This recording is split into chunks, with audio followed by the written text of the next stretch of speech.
Good afternoon, I'm Jodie Gill and this is your Midday News Fix for Wednesday the 17th of June. The daughter of a man killed in the Christchurch mosque attacks says the taxpayer bill for the terrorist's failed appeal shouldn't overshadow the needs of victims. The Court of Appeal denied his attempt to vacate his guilty pleas this year at a public cost topping $842,000. That's separate to $530,000 already spent on legal aid. Sarah Kasim says many now think of March 15 as history, but for the families it's a daily reality. Obviously, the attacks lasted minutes, but the consequences have lasted generations. Fresh optimism, fuel prices will fall off the back of the US-Iran peace deal. The Commerce Commission says businesses legitimately raised prices as oil prices went up, but need to reduce them when the Strait of Hormuz reopens. Price-checking company Gaspy's CEO Mike Newton says the price of 91 petrol was already down to $3.15 before the deal was struck. He says he expects that'll keep falling. It looks like the Strait will reopen. There'll be a lot more certainty around worldwide supply.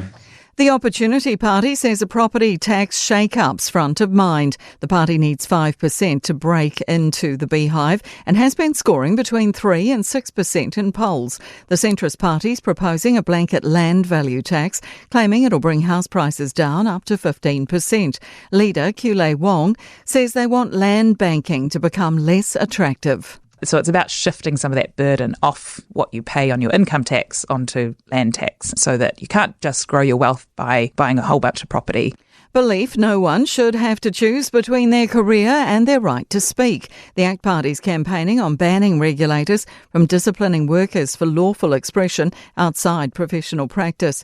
It would require staff to remain neutral on political issues and restrict mandatory training to matters directly related to professional competence and safety. Free Speech Union Council member Ani O'Brien says a regulator shouldn't be following opinions expressed outside work. The role of regulators is important in terms of making sure that the service that they're providing is good and ethical, but it shouldn't be deciding what is the right opinion on this or that.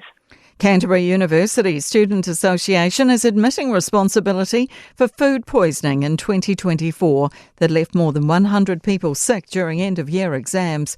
Students fell ill after eating shredded chicken served at University Hall and Ilham student accommodation, likely from unsafe preparation and handling. The association's responsible for meals at both halls and has pleaded guilty under the Food Act, with sentencing in December.